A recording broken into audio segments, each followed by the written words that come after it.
Hello दोस्तों, एक बार फिर आप सभी का स्वागत है जीके की एक नई वीडियो में आपके अपने YouTube channel learn with KD पर। दोस्तों, आज के इस वीडियो में हम आपके लिए रसायन विज्ञान के बहुत ही महत्वपूर्ण प्रश्नों का संग्रह लेकर आए हैं, जो कि यूपी ट्रिपल एससी द्वारा किसी न किसी एग्जाम में पूछे गए हैं। तो आइए बिना किसी देरी के बढ़ते हैं अपने पहले प्रश्न की ओर। हमारा पहला प्रश्न है, प्राकृतिक रबर के बारे में निम्नलिखित में से कौन सा कथन सही है? इसका सही जवाब होगा ऑप्शन ए, यह एक प्राकृतिक बहुलक है और इसमें लोचदार गुण होते हैं।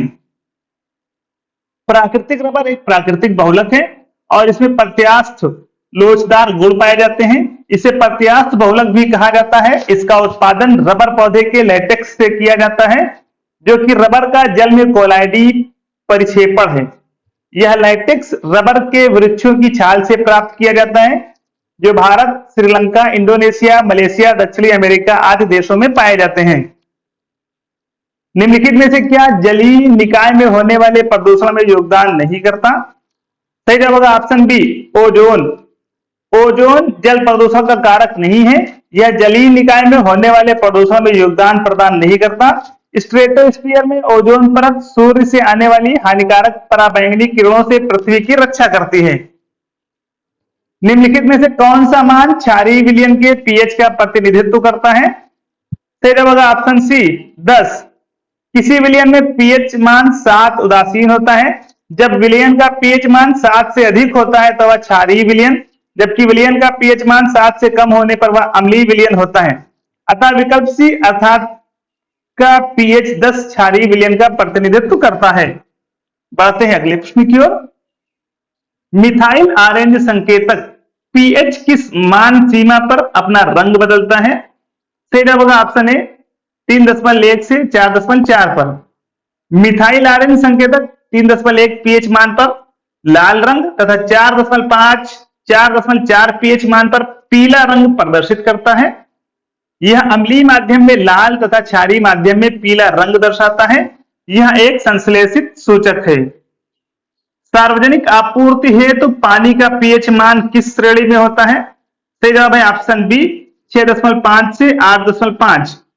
सार्वजनिक आपूर्ति के लिए उपयोगी पानी का पीएच मान 6.5 से 8.5 होना चाहिए, क्योंकि 6.5 से नीचे जाते ही यह एक मजबूत अम्ल में बदल जाता है, जबकि 8.5 के बाद वह पानी क्षार में बदल जाता है, जो बहुत घातक है।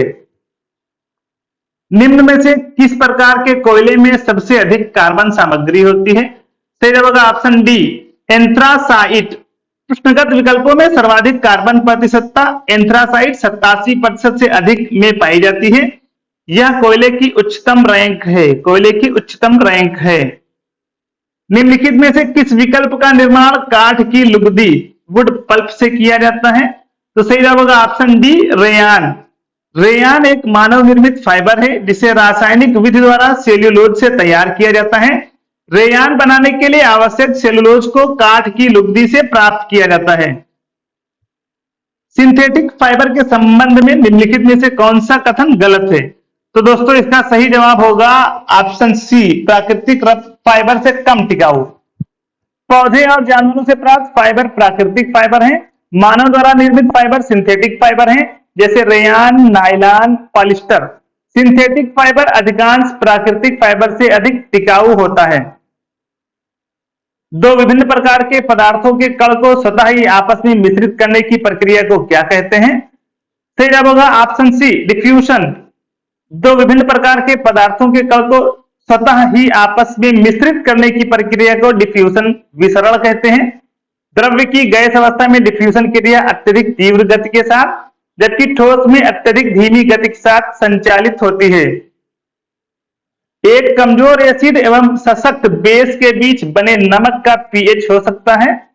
तो सही जवाब होगा ऑप्शन डी, 10। एक कमजोर एसिड एवं सशक्त बेस के बीच बने नमक का पीएच 7 से अधिक होगा, अर्थात ऐसी स्थिति में नमक का पीएच 10 हो सकता है। निम्नलिखित में से कौन सा कीमती पत्थर एक तत्व से बना है और एक यौगिक नहीं है? हीरा। हीरा डायमंड और ग्रेफाइट कार्बन की शुद्ध क्रिस्टली अपर रूप है। हीरा बहुत कठोर और अचालक होता है, जबकि ग्रेफाइट नर्म और विद्युत चालक होता है। प्रश्नगत विकल्पों में हीरा यौगिक नहीं है, जबकि अन्य विकल्प यौगिक हैं। निम्नलिखित में से कौन सा कठोर पानी में अधिक मात्रा में मौजूद है? तो सही जवाब होगा कैल्शियम और मैग्नीशियम। दोस्तों कठोर जल का वर्गीकरण उसमें उपस्थित आयनों मुख्यतः कैल्शियम तथा मैग्नीशियम के आधार पर किया जाता है। जल की कठोरता दो प्रकार की होती है, अस्थायी कठोरता टेम्पररी हार्डनेस एवं स्थायी कठोरता परमानेंट हार्डनेस। जल में अस्थायी कठोरता कैल्शियम एवं मैग्नीशियम के बाइकार्बोनेट एवं कार्बोनेट लवणों के कारण होती है, जिसे उबालकर दूर किया जा सकता है। जल की स्थायी कठोरता कैल्शियम मैग्नीशियम कॉपर लोहा एवं एल्यूमिनियम इत्यादि आयनों के सल्फेट क्लोराइड नाइट्रेट सिलिकेट एवं फ्लोराइड लवणों की उपस्थिति है, जिसे उबालकर दूर नहीं किया जा सकता। जब पानी मिलाने के बाद मिश्रण में भारी घटक नीचे सतह पर बैठ जाता है तो इस प्रक्रिया को क्या कहा जाता है? अवसादन कहा जाता है। अवसादन मिश्रण में जल मिलाने पर भारी अवयवों के नीचे तली में बैठ जाने के प्रक्रम को अवसादन कहते हैं। अवसादित मिश्रण को बिना हिलाए जल को मिट्टी सहित उड़ेलने की क्रिया को निस्तारण कहते हैं। पानी की घरेलू आपूर्ति है तो आर्सेनिक तत्व की अधिकतम अनुमत मात्रा कितनी होनी चाहिए? तो सही जवाब होगा ऑप्शन बी 0.050 ppm। पीने की घरेलू आपूर्ति है तो पानी की आर्सेनिक तत्व की अधिकतम अनुमत मात्रा 0.050 ppm रखी गई है। निम्नलिखित में से कौन सा रासायनिक परिवर्तन है? ऑप्शन ए पटाखों का जलना। पटाखों का जलना एक रासायनिक क्रिया है। इसमें विस्फोटक पदार्थ ऑक्सीकृत होकर अन्य रासायनिक पदार्थों में बदल जाता है, जिनसे पुनः विस्फोटक पदार्थ नहीं प्राप्त किया जा सकता, अर्थात इसमें होने वाली क्रिया अनुत्क्रमणीय है। शेष घटनाएं भौतिक परिवर्तन है। इनमें केवल पदार्थ की भौतिक दशा परिवर्तित हो रही है, जबकि रासायनिक गुण में कोई परिवर्तन नहीं हो रहा है।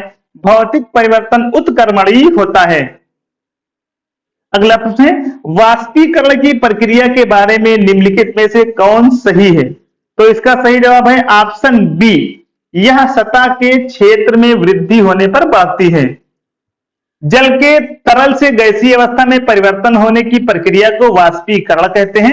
वाष्पीकरण की मात्रा निम्नलिखित बातों पर निर्भर करती है। पहला है तापमान, जितना तापमान अधिक होगा उतना ही वाष्पीकरण भी अधिक होगा। अगला है वायु की शुष्कता, वायु जितनी शुष्क होगी वाष्पीकरण भी उतना ही अधिक होगा।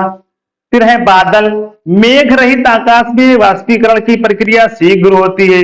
अगला है जल क्षेत्र का विस्तार, जल क्षेत्र जितना बड़ा होगा वाष्पीकरण भी उतना ही अधिक होगा।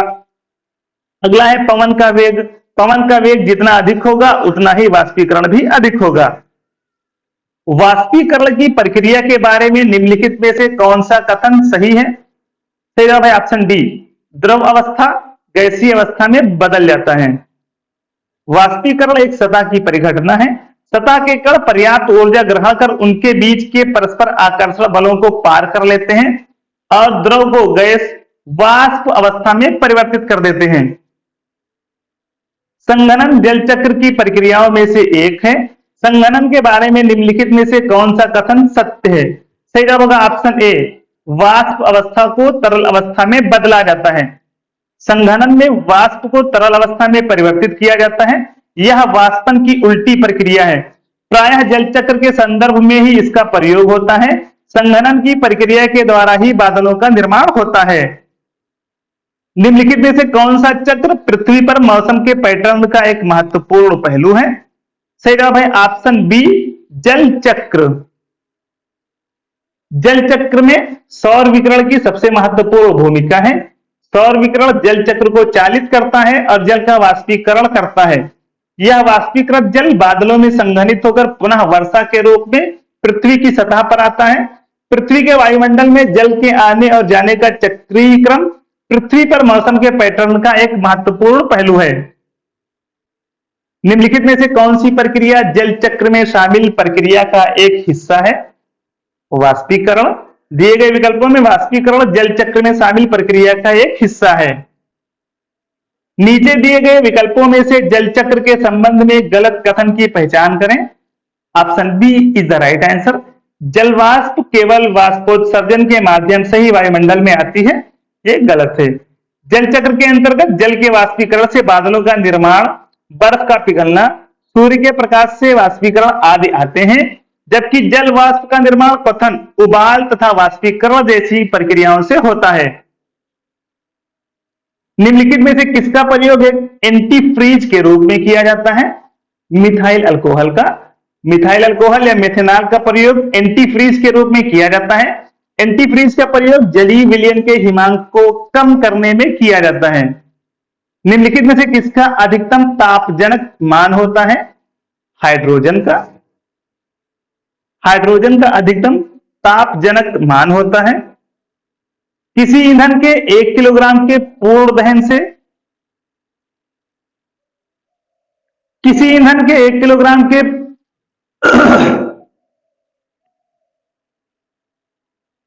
किसी ईंधन के 1 किलोग्राम के पूर्ण दहन से प्राप्त ऊष्मा ऊर्जा की मात्रा उसका ऊष्मीय मान कहलाती है। ईंधन के ऊष्मीय मान को किलो जूल प्रति किलोग्राम मात्रक द्वारा प्रदर्शित किया जाता है। उपर्युक्त दिए गए ईंधनों में सर्वाधिक ऊष्मीय मान हाइड्रोजन का होता है। प्राकृतिक गैस का प्रमुख तत्व है मीथेन। प्राकृतिक गैसों का निर्माण सजीव प्राणियों के मृत अवशेषों जीवाश्मों से होता है, अतः इन्हें जीवाश्मी ईंधन भी कहते हैं। यह ऊर्जा के महत्वपूर्ण स्रोत होते हैं। प्राकृतिक गैस पेट्रोलियम कुओं से निकलती है, जो कि 87 से 92% मीथेन और एक उच्च हाइड्रोकार्बन के कम प्रतिशत से मिलकर बनती है। जल निर्माण का निम्नलिखित में से कौन सही समीकरण है? सही जवाब होगा ऑप्शन डी। हाइड्रोजन एवं ऑक्सीजन की अभिक्रिया के पश्चात जल निर्माण होता है।